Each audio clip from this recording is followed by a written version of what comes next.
2025년 7월 대한민국 검찰 인사는 모든 정치 지형을 흔들었습니다. 단 한 명의 내정. 하지만 그 이름 석자는 지금까지의 검찰 문화를 뒤흔들기에 충분했죠. 그 이름은 이문정. 검찰 내에서도 이례적으로 비주류, 그러나 개혁의 상징으로 평가받는 이문정 검사가 동부지검장에 내정됐습니다. 그리고 사람들은 묻기 시작했죠. 이재명 대통령은 왜 그녀를 동부지검장에 앉혔을까? 그리고 이 인사가 뜻하는 바는 무엇일까? 역대 서울 동부지검 검사장들이 취임사도 읽어보고 최근 심우정 검찰총장의 퇴임사도 구해 읽어보았습니다. 서글펐습니다. 그 말들이 사실이었다면 검찰이 지금과 같은 위기를 맞았겠습니까? 국민들이 수년간 지켜보았던 표적 수사와 선택적 수사, 제19 감싸기와 봐주기 수사를 이제 인정합시다. 국민은, 우리 사회는, 지금 시대는 우리에게 잘한 게 더 많다는 변명이 아니라 한결같은 법과 원칙, 정의와 공정을 요구하고 있습니다. 검찰의 변화는, 검찰의 내일은 우리가 만드는 것입니다. 변화는 말이 아니라 행동에서 비로소 시작됩니다. 여러분들과 함께 지금 여기서 그 변화를 이제 시작해보고자 합니다. 앞장서겠습니다. 동부지검장의 이문정 검사 내정 그 상징과 파장. 서울 동부지방검찰청. 한때는 주요 사건과 큰 연관이 없던 비교적 조용한 검찰청이었습니다. 하지만 이곳이 최근 몇 년간 점점 정치의 심장으로 이동하고 있습니다. 공항 마약 사건, 계엄 사건, 내부 감찰 등 가장 민감하고 터질 듯한 수사들이 집중된 곳. 이재명 정부가 이 중요한 자리에 누구를 앉혔을까요? 바로 이문정 검사입니다. 검찰 내부의 성추행 은폐 사건을 고발했고 검사 범죄를 공론화한 인물이며 정권과 무관하게 일관된 목소리를 내온 몇 안 되는 검사. 그녀가 바로 동부지검장으로 들어섰다는 건 이제 검찰 수사를 권력에 휘둘리지 않고 집행하겠다는 메시지입니다. 검찰총장 심우정은 전격적으로 사퇴했습니다. 이재명 정부와의 충돌. 계엄 수사에서의 소극적 태도.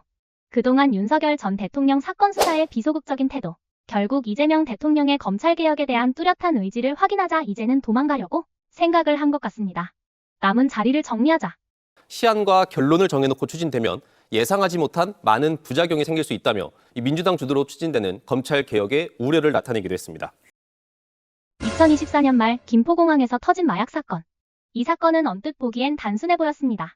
공항 검색 과정에서 마약을 소지한 외국인이 적발됐고 검찰이 조사에 들어간다는 평범한 뉴스거리처럼 보였죠? 하지만 수사선상에 오른 내부 명단이 문제였습니다. 바로 대통령실 외압에 의해 수사하던 경찰이 바뀌며 그에 관련된 인물들이 김건희 여사의 주변 인물로 알려진 인사들이 등장한 것. 여기서부터 기류는 완전히 달라졌습니다. 검찰 내부 보고서가 갑자기 삭제됐고 수사 관련 문건이 비공개 전환됐습니다. 이 사건을 수사하던 곳 바로 서울 동부지검. 그리고 이 사건 이후 이문정 검사가 동부지검장이 된 겁니다. 그냥 우연이라고 하기엔 너무 뚜렷한 메시지입니다. 세관과 밀수, 연루 혐의를 받는 세관 공무원 주거지 등 10여 곳을 압수수색하며 출범 약 2주 만에 강제 수사에 착수했습니다. 이 사건은 영등포경찰서가 2023년 1월 말레이시아 국적 피의자들의 필로폰 밀수 범행에 세관 공무원이 연루됐다는 진술을 확보해 수사에 나섰지만 대통령실과 경찰, 관세청 등이 사건을 은폐하기 위해 수사 외압을 행사했다는 의혹입니다. 2024년 12월 검찰은 계엄령 문건 수사를 공식화했습니다. 서울 동부지검에 전담 수사본부가 설치됐고 언론에도 크게 보도됐죠. 하지만 그 실체를 들여다보면 전혀 다릅니다. 당시 검찰총장 심우정은 윤석열 전 대통령의 측근으로 계엄 기획 문건과 연관된 핵심 인사들과 가까운 인물이었습니다. 실제 수사는 제대로 진행되지 않았습니다. 피의자 소환은커녕 기소한 건도 없었고 자료만 모아두는데 그쳤습니다. 이는 수사가 아니라 수사를 가장한 봉인 조치였습니다. 검찰 내부에선 증거인멸과 수사 무마 정황이 확인됐고 이 사건은 사실상 묻혔습니다. 인지한 범죄와 직접 관련성이 있는 범죄에 대해선 수사할 수 있다는 검찰청법에 근거해 수사 범위를 내란 혐의까지 확대하는 방식을 택할 것으로 보입니다. 경찰도 관련해 고소고발장을 접수했지만 국회 봉소에 나선 당사자라는 점이 수사의 걸림돌입니다. 경찰 수뇌부가 수사 대상이 될 수 있는 상황에서 셀프 수사를 할 수는 없다는 해석이 나옵니다. 계엄 수사가 쇼에 불과했던 그 시기에 수사 자료들은 동부지검에 잠들어 있었습니다. 하지만 정권이 바뀌면서 상황이 달라졌습니다. 이재명 정부는 이 묻힌 사건들을 다시 살펴야 했습니다. 그 중심에 선 인물이 바로 이문정 검사였습니다. 그녀는 과거에도 검찰 내부 부조리와 비위를 공개하며 검찰 개혁을 촉구해온 대표적 인물입니다. 이문정이 동부지검장으로 임명된 건 가짜 수사를 진짜 수사로 전환하겠다는 강력한 의지의 표현이었습니다. 동부지검에 쌓여있던 수많은 자료와 증거. 이제 이문정의 손에 달려 있습니다. 최근엔 더 충격적인 의혹이 제기됐습니다. 윤석열 전 대통령 측이 수사 자료를 은폐하거나 인멸하려 했다는 정황입니다. 삭제된 회의록, 누락된 피의자 명단, 조직적 은폐 시도까지 드러나고 있습니다. 이 의혹들은 이문정 지검장이 있는 동부지검으로 흘러들어왔습니다. 그녀는 과거에도 검찰 내부 비리를 용기 있게 폭로한 인물입니다. 이제 이 사건은 윤석열 전 대통령에게도 칼끝이 향할 수밖에 없습니다. 그 시작은 계엄 사건 수사에서 비롯될 것입니다. 이재명 대통령은 검찰 인사를 단행했습니다. 대통령의 의지가 담긴 인사였습니다. 그 인사가 누구이든 배경이 어떻든 상관없습니다.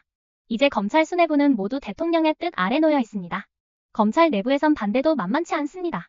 하지만 분명한 것은 이 인사는 과거 잘못에 대한 책임 있는 마무리와 증거 인멸하지 말라는 강력한 메시지를 담고 있다는 점입니다.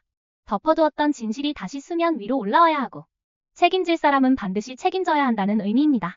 이문정 검사는 지금 동부지검을 이끌며 수사 자료와 증거의 열쇠를 쥐고 있습니다. 그녀가 이끄는 수사는 단순한 정치쇼가 아닙니다. 오랜 시간 묻혀있던 사건을 제대로 마무리 짓겠다는 다짐입니다. 검찰 개혁은 쉽지 않습니다. 하지만 이문정은 그 중심에 서 있습니다.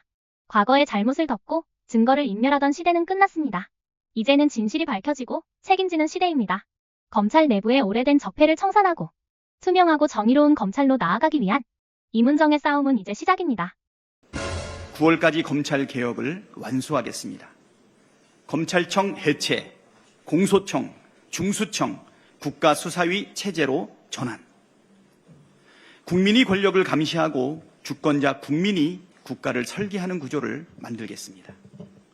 올 추석 밥상 위에 검찰 개혁을 올려드리겠습니다.